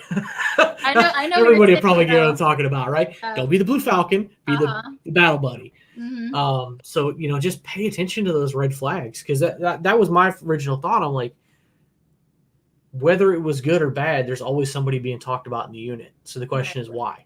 Mm-hmm. Why is there gossip going on about that person? Is it good or bad? Nobody has anything better to do. I mean, we're all stuck together. We work together. We live together. It's like high school, but magnified on a bigger level. Everything is under the spotlight all the time, and you're together more often. I mean, you're always together. 8 hours, 12 hours, 15 hours, whatever. You're sleeping in the same. Well, sometimes big open bay area, but maybe you're in a dormitory or something like that. Air Force reference there, but your on duty time is with them, your off duty time is with them. When you're in some place like Korea or like Iraq, or like where I was, there's no going off the base. You just find the people you connect with the most, and that's who you spend all your time with. Yep. You don't get away from nothing. So you just got to pay attention to that and be a battle buddy with some situational awareness. Right. And so again, like, people, and this is why I try to explain it the best way I can, that it's like a toxic relationship where you don't realize that you're in this situation until way down the road. He was really good at teetering the line. So doing things that didn't technically break the regulation. He didn't really technically break the rules. So it wasn't just outright malicious to us at first. Right. So he was always teetering this line. Because he was teetering that line between abusive behavior and then trying to build us up with, good criticism or whatever it was. We just didn't realize it. So it wasn't until now I've been with him for 3 years now, going through this, dealing with this teetering back and forth, thinking that he was grooming me to be a better leader, thinking that he had good intentions, for his soldiers, to now everybody is starting to realize it, right? And because he was like this a little bit with other soldiers. Eventually they left, or he gave up on them, or whatever the case was. But I really had the heat. I was in the hot seat for a while. And because it was such a fine line that he was walking, nobody's going to talk to each other about it. We're not going to, hey, man, or hey, did you see what was going on? We all just kind of suck it up and just blow it off because, it's no big deal. It wasn't until it happened so often and he got really sloppy with it, where he was just being super blatant about it, super obvious, having these private conversations like I talked about. Because we were deployed, people lose kind of a sense of reality in that setting. Even though it wasn't a combat related deployment, everybody's away from their family. It's not a normal situation whatsoever. And so he started having conversations with the wrong people that knew I was a good person, that knew I worked hard. And so they would tell me. And so that's kind of when this started coming to light. Was one, he got a little bit sloppy with it, started talking to the wrong people, started being very obvious about his malicious intents. And then two, other people around me started realizing that. So now we start talking. Now we start having conversations with each other about, hey, like, is it just me, or is he really like coming after me? Like, this is an everyday thing now at this point. And you're getting paperwork every day. You're doing lots of extra duty. I mean, shouldn't take a lot of people that long after a while to realize it's something. What's up with this? Right. Raise those red flags. Yeah, it does take some time, and unfortunately, he was really smart about it for a long time, and that's why it went on for as long as it did. And it was just really controlling behavior. I was a young soldier, naive, and I just really didn't see the red flags, I just thought that this was how it's supposed to be, and this is how I'm going to learn. And so, yeah, it was really tough. And like I said, that's just scratching the surface. I don't know. It was just a tough situation, but it was even tougher me being in that situation and then me trying to rally other people to speak up on my behalf. So just because they were talking to me and telling me what was going on and having my back silently doesn't mean that they were necessarily ready to make the jump on an official statement or report or in the investigation even, which most of them weren't interviewed because of what I said before. A lot of them weren't publicly willing to speak up and rock the boat because that puts a target on their back then. And it just becomes this really sick, toxic environment, again, with the structure that we talked about. So I was really fortunate, to get through that and to have therapy early enough in my life that I realized when I needed help. And I know not everybody has that situation. So if somebody is hearing this or seeing this or hears the story that, eventually I'm going to be able to publish, that they know that it's okay to feel sad. It's okay to have that sadness. That's a normal part of being a human being. Talk to somebody, get through that sadness. But if you're having those suicidal thoughts, you don't really want to do it. It's really something's going on. And usually people are just looking for an escape from that situation and they feel stuck. And so that's what I learned from that really tough situation. And, trying to find out, am I complaining? Am I being soft about this? And think about this like it's a twisted mental thing, because in the military, there's customs and courtesies, which you and I are familiar with. There's certain positions that you have to stand in when you're talking to certain people that have rank. And so it became this really sick situation where every time I talk to him, I have to have my hands behind my back. Right. So parade rest. Do you guys have that in the Air Force? Did you have that in the Air Force? Oh yeah.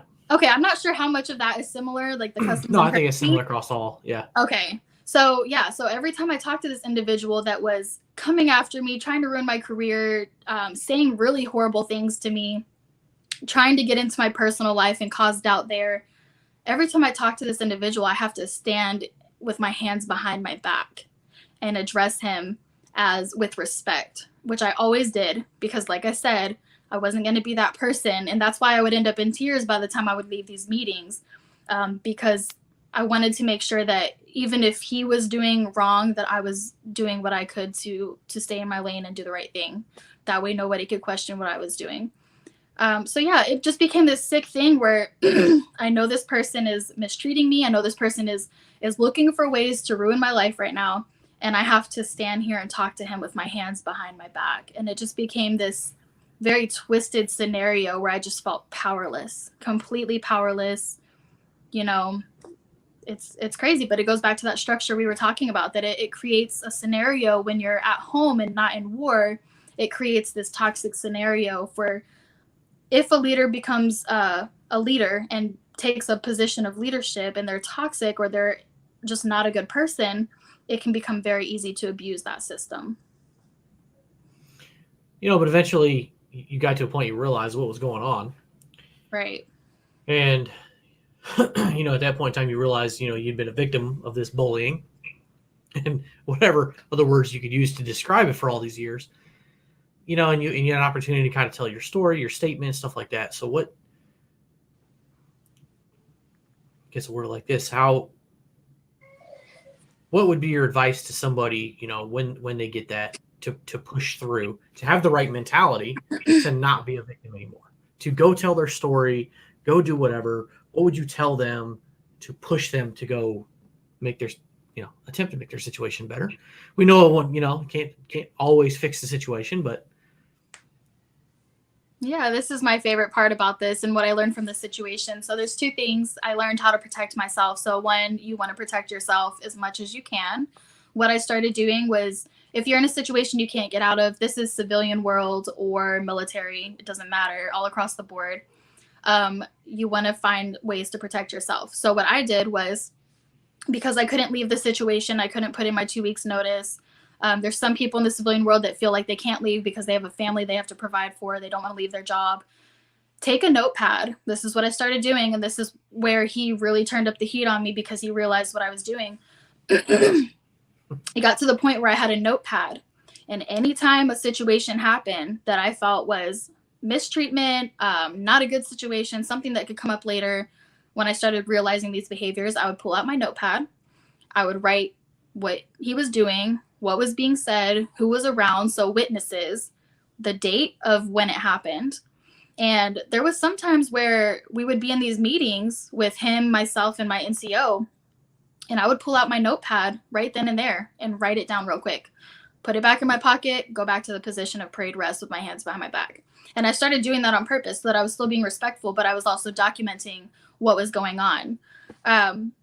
From there, I could then put together a report of everything that was happening. And again, this works for civilian world or military, because now I have a timeline of documented events with witnesses, dates, and times of what was happening. You can't dispute that. When you have an entire portfolio of things that you're experiencing and you can put that into an organized report, which for us was a memorandum, then you can't really dispute that. Now you can use that. You can take it to a lawyer. You can take it to court. You can take it wherever, it needs to go to resolve the situation if you can't leave. So that was number one. Document everything and document the witnesses. That's a darn good one. I didn't see that coming. The notebook, that's a good one. Right. Everybody should take notice of that.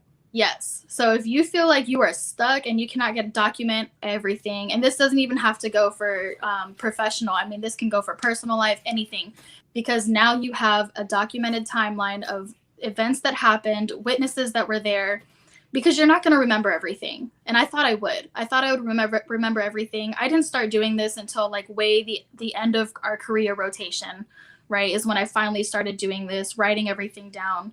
I had the officer that I was working for at that clinic on that extra duty. She's the one, because I was confiding in her a lot. I would cry, and I was just breaking down because I felt stuck. Like I could not get away from this. I knew every day I came to work, I was going to have some piece of paper telling me what wrong I did and coming after my career.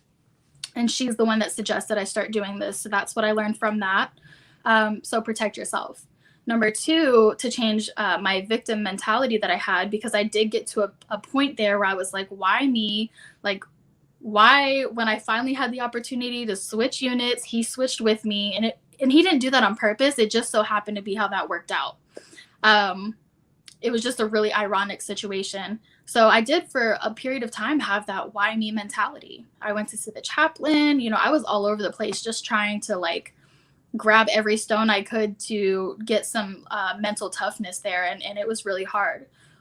What I realized, and this is what I was teaching in some of my coaching programs that I was doing, was when you're born, when you come into this world, you're a brand new human being. You don't have any thoughts, that we know of. You don't have any beliefs, any opinions, any views, nothing. You're just this brand new baby. You don't have anything. You're an empty vessel, right? As you grow up and you go through life and you start being challenged, you start going through the cognitive dissonance and challenging the way that you're thinking and learning new things, asking questions, you're adding all of these pieces to the wholeness of who you are. So the way that I look at this is like a puzzle. There's two different visualizations that I use for this, depending on who the person is. But if you look at a box of puzzle pieces, you don't buy a box of puzzle pieces that's already put together and done for you, right? It comes jumbled up. It's a huge mess in the box, and you got to figure. Why not? That's my kind of puzzle there. Right. I want them like that, darn it. Right. Make it easier. So yeah, then you take it apart and you have to do it again and just reconstructing everything. Look what I did. But yeah, so when you buy a puzzle, it's this jumbled mess in a box. You got to put it together. The way that I was teaching this, and it really resonated with people, and it helped validate it for myself as well, was that we're this human being that is essentially a put together puzzle. But to get to this person of who I am today, I had to add pieces, right? My experiences were adding pieces of this puzzle that makes up the whole of who I am. So when you go through a traumatic experience in life, when you're challenged, when you go through something that really breaks you down, even if it's an assault, even if it's bullying, it doesn't matter what it is, this can apply. You're not actually losing an innocence or a piece of you, right? Because when you're a baby, you don't know anything. You're not this whole person. You don't have ideas. You don't have beliefs. You don't have thoughts yet. So mentally, you're empty. It's as you go through life and you grow up and you have these experiences, you're adding to the puzzle of who you are. And the catch is you get to determine what that puzzle is going to look like in the end, right? So here I have this puzzle that is bullying, that is my military experience, that is the pain that I went through and the suffering that I went through. And I get to choose how that puzzle piece fits into who I am. Now, am I going to be this jacked up puzzle, that's flaking and peeling apart and maybe got rained on, or am I going to be this complete picture of who I was supposed to be, and let that situation be a part of me, but not necessarily in a negative way. And so as you go through life, you're not broken. You haven't lost a piece of innocence. You haven't lost a piece of yourself. Instead, you are experiencing everything that's making up the entire picture of who you are. And you get to determine what that picture looks like. And so when I talk to people about that, it does kind of change the mentality of, woe is me, I lost the piece of myself, I lost my innocence, I'm broken. It takes that mentality and throws it away. And now we're empowered to say, okay, I went through this experience. It was incredibly difficult. It really challenged me. I really hated myself, but this is what I learned from it. This is how it's going to fit into my life. And this is what I'm going to do with it. For me, that looked like I started a coaching brand, implementing a lot of what I went through and how I got through it, but for young professionals in the workplace.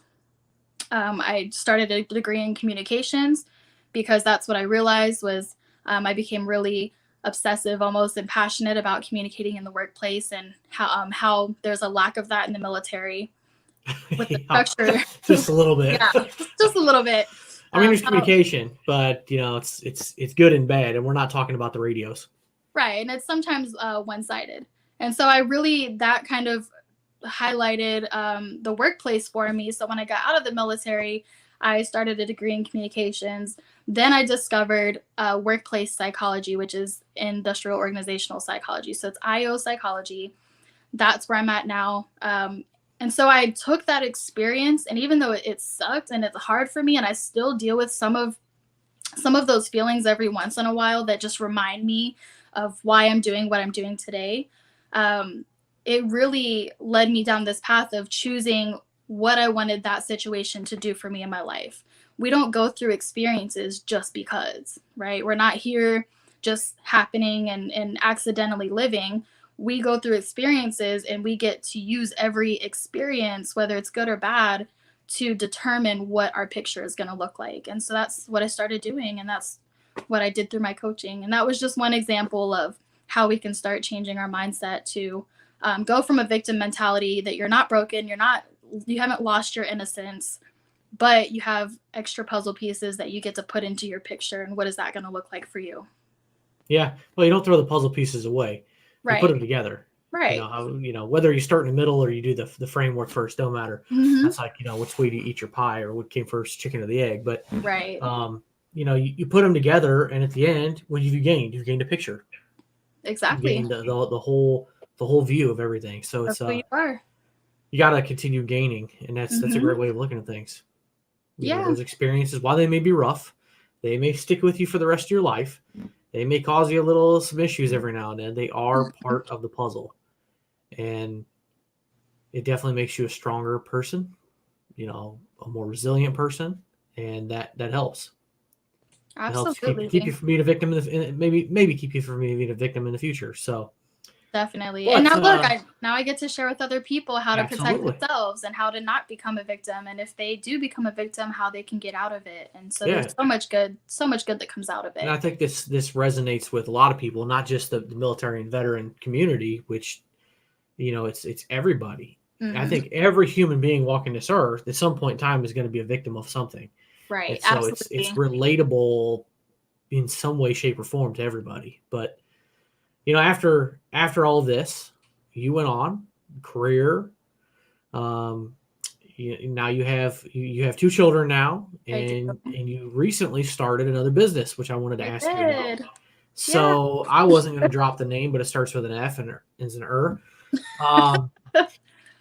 It's a very well-known company for people that want to get whatever done. Graphics, logos, podcasting, editing, whatever, all kinds of crazy stuff. Mm-hmm. You decided to create the first U.S. based for U.S. people company. So go ahead and tell us a little bit about your company and what you're trying to do there. For sure. So, like I said, I was doing the coaching for some time. When the pandemic hit, I realized coaching was a luxury for small business owners and not something I felt comfortable charging anymore during that time when nobody knew what was happening. So I did make a pivot. I folded that. I still have all my podcasts from it. And again, the teachings I bring with me into what I'm doing now, and pivoted to this freelance platform.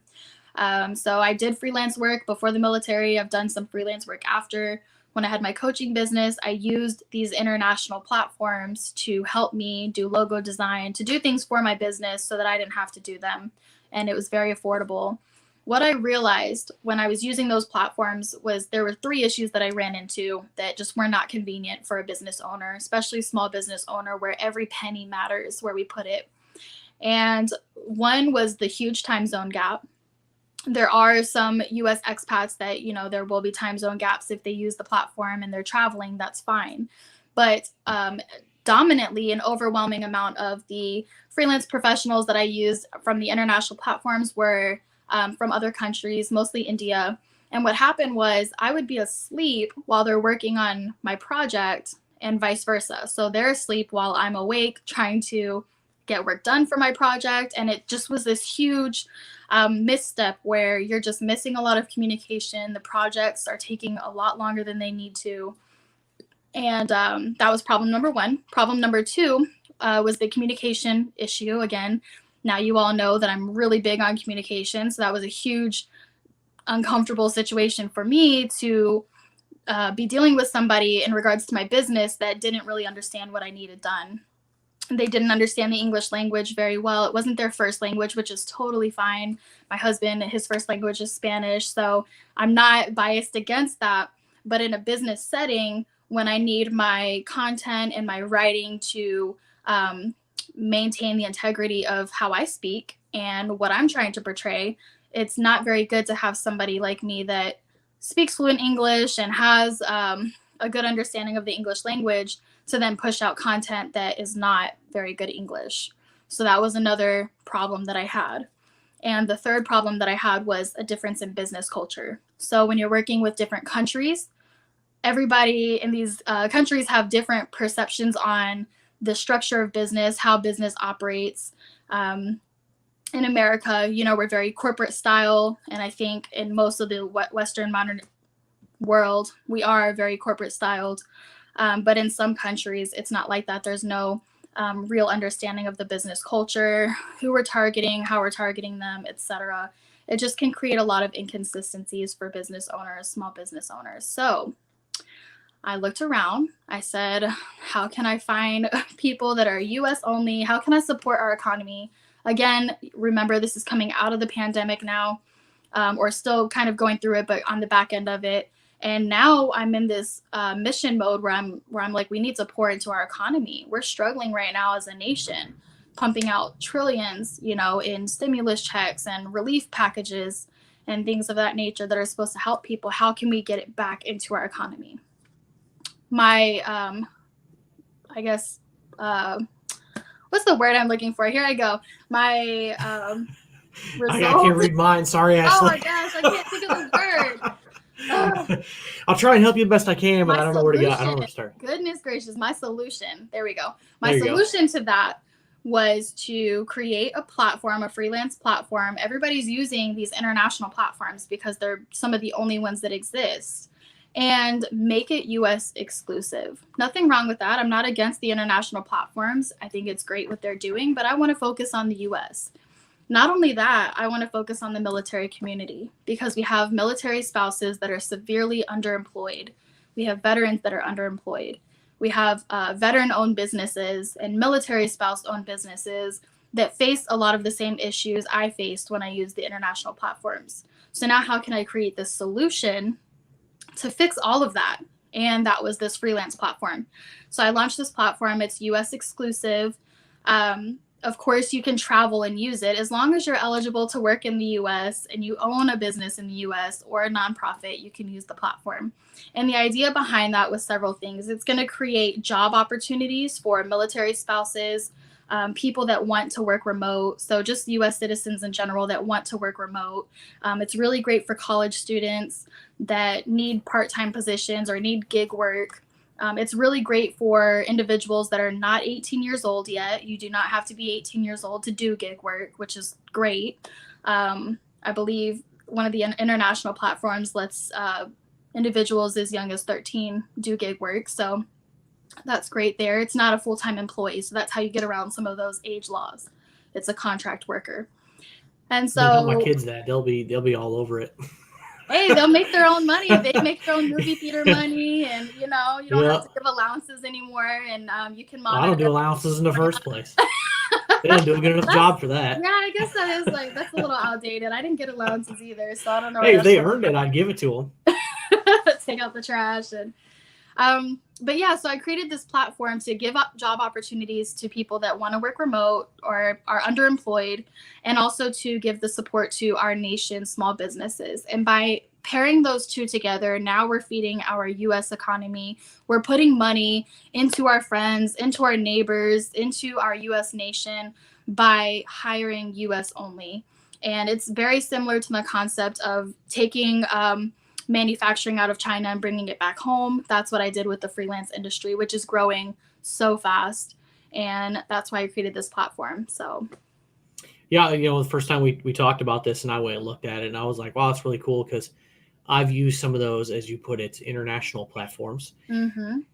And, some things don't necessarily bother me. The fact that they're working on things when I'm asleep, but it does force you to kind of check your emails, first thing when you wake up or right before you go to bed. And for me, that's not when I'm not a creative person at all. Mm-hmm. I'm very logically brain, not creative brain. So the last thing I want to do is wake up first thing in the morning and look at some piece of artwork or a logo or something and try and determine if I like it or if I want tweaks and stuff like that. Mm-hmm. I got to have a couple cups of coffee in me and get my creative juices flowing, what creative juices there are in my brain. And so it just, it's different if it's during your basic business hours. When it's US based, you might be a couple of hours off, but you're not going to be total opposites. Right. So I can send something off at 9 o'clock in the morning or 10 o'clock in the morning, and it could be in the West Coast, and they're going to have it ready when they wake up.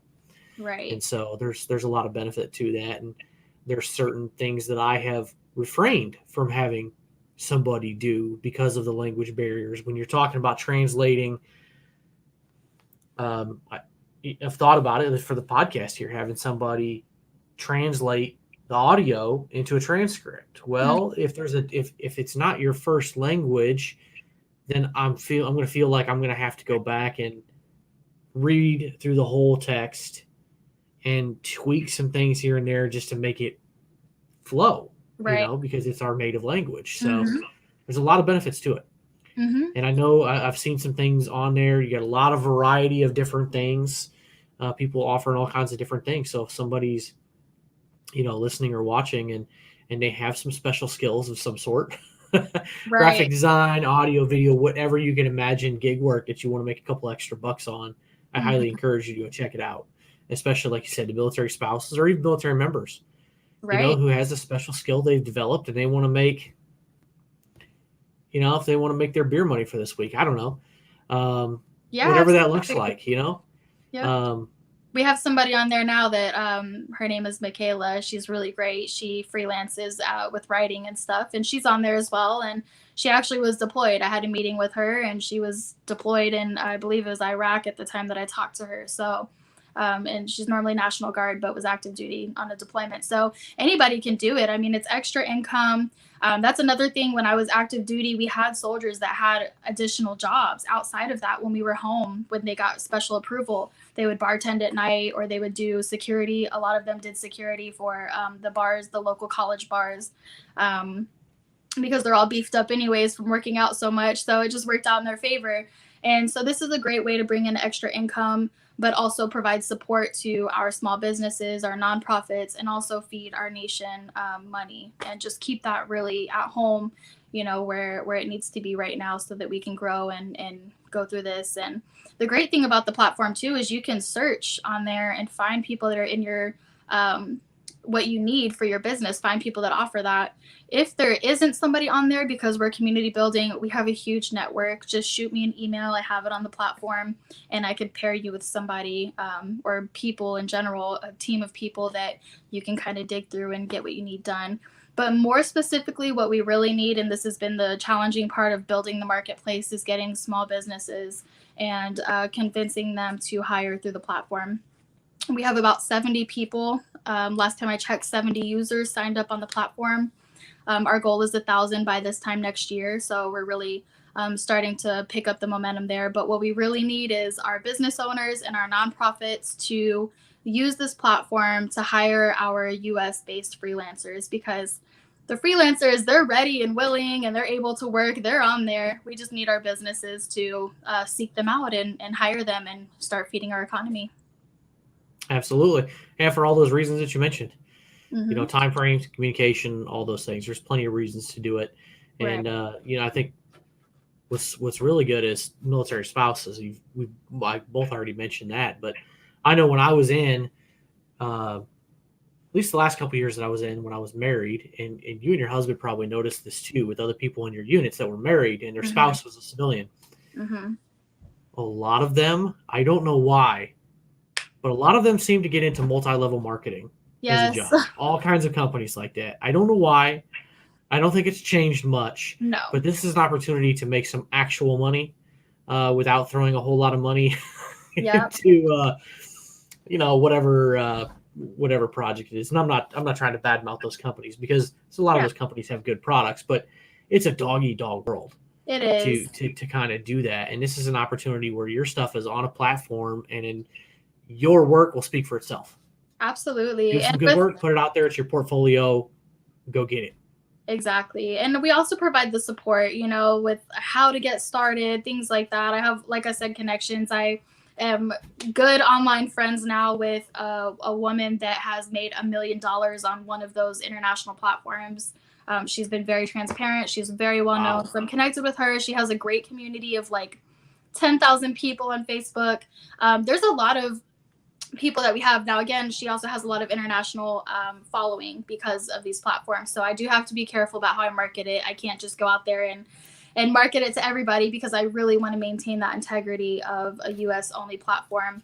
But absolutely. So with the MLMs, they target our military community because they know a lot of the spouses need income. But then what happens? I mean, the military spouses gather their other military spouses, and it just perpetuates it in the system. And some people have great experiences and some people don't, because they're all doing the same thing. They're all selling the same thing. They're all doing Scentsy. They're all doing, Mary Kay. And Mary Kay is not bad. Again, I do like their products, but it's the networking system, and it works for some people, and for some people it totally puts them off. So this is an opportunity to make money that is free and clear. You're contracted. You determine who your clients are. And we're feeding the economy. It's complete gig work. So people legitimately quit their corporate jobs and freelance full time. And again, that's what my friend that I follow and deal with, she did a few years ago, and she's made $1 million through one of those international platforms. And so it's possible. I think you're much more likely to make a consistent income through doing gig work than you are through some of the multi-level marketing, because there you got to just connect with so many people, and somebody has to go to your website or your website through that company. Well, this gives somebody an opportunity to be on your particular website, freelanceus.co. Without getting all that tongue tied, but gives them an opportunity to be in one place where people can specifically search whatever skills and services they're providing. So absolutely. Yeah, and we want to do in-person events. I mean, we're looking at doing annual conferences. I know that's one of the other platforms does that as well. They're California-based, but again, they're international. They don't focus on the U.S. only. And they're not affiliated with the military community, which is where I think is a huge piece to this as well, that I'm really focused on the military community first, and then we'll expand out into the U.S. from that. But we're going to do annual conferences. We have an RLD program that I'm going to launch sometime next year when we're done community building. And that is basically leaders in each region or state that can facilitate in-person connections and networking events and things like that, that are under the umbrella of the company. And we have huge plans. We don't know what this year is going to look like, but we know that at least if COVID does continue, or if the workplace dynamic has changed so much that people don't want to go back to that corporate life, because that's what's happening. People really enjoyed spending time with their family. And so there's kind of a silent revolt against the corporate lifestyle right now. And the freelance community is growing. It's really a great way to make money and to get support for your business or nonprofit. And so we have a lot of plans. This is just the beginning. For marketplaces, it can take anywhere from 2 to 3 years to really build a solid foundation. For example, Airbnb took about 4 years before they actually blew up. So we do have a long road ahead of us, but that's why I really just focus on sharing it with people, and eventually we'll get there. I have high hopes. Well, I'm looking forward to it, see where it goes. We're connected in a couple of online groups, so Yes. kind of see the ride kind of up close and personal. But we'll go ahead and wrap this up with my final 3 questions for you. Sure. And this is going to be slightly off the first 2 topics. So the first one is, what advice would you have for somebody who's looking to join the military today? Ooh, that's a good one, because it's changing. It changed a lot while I was in just for 4 years, and I've seen it change a lot now where, we have entire recruiters and military people on TikTok, and generals and sergeants of the Army, sergeant majors of the Army on Instagram. So it's an interesting picture to see it change. I would just say, maybe to talk with somebody who's in the military. That's something I didn't do. Don't just talk to the recruiters. I had great recruiters. I will say that they really bent over backwards for me. I was hospitalized before I shipped off to basic, and they came and picked me up. Really, really took care of me to make sure that I was going to join the Army. And so recruiters are great, but don't talk to them if you don't have to. I really suggest talking to somebody that is in the military, maybe doing what you're doing. If you can get online, it's very easy to search and find people that are in the military, possible jobs that they're doing, things like that. Everybody's online now. So definitely talk to somebody to get some retrospect on what you should be doing and what it's going to be like. I just had no clue on what I was doing. And then now you know how you can protect yourself. So there are regulations, there are fine lines that you have to walk. You are going to have some tough skin, because it's just not always going to be, this pretty scenario. We don't get what we want in the military all the time because that's structure. So protect yourself, especially if you find yourself in a bad situation.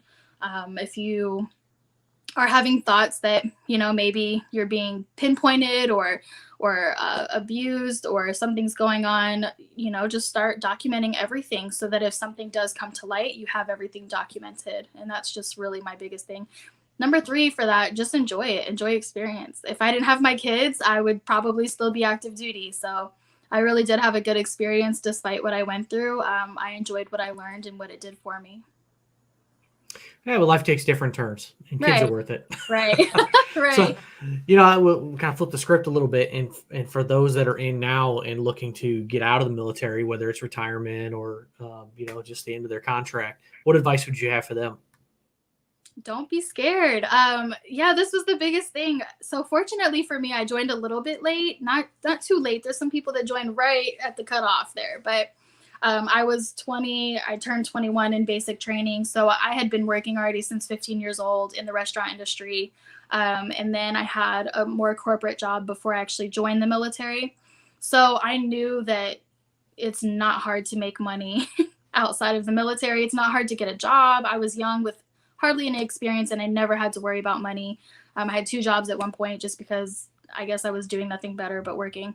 And so I don't know. Yeah, just working and making my money. And just don't be scared. The military is 1% of the nation. There is not 99% of the nation that's poor, broke, and homeless. So we really get to dictate that. Use the skills that you have from the military, a lot of those leadership skills.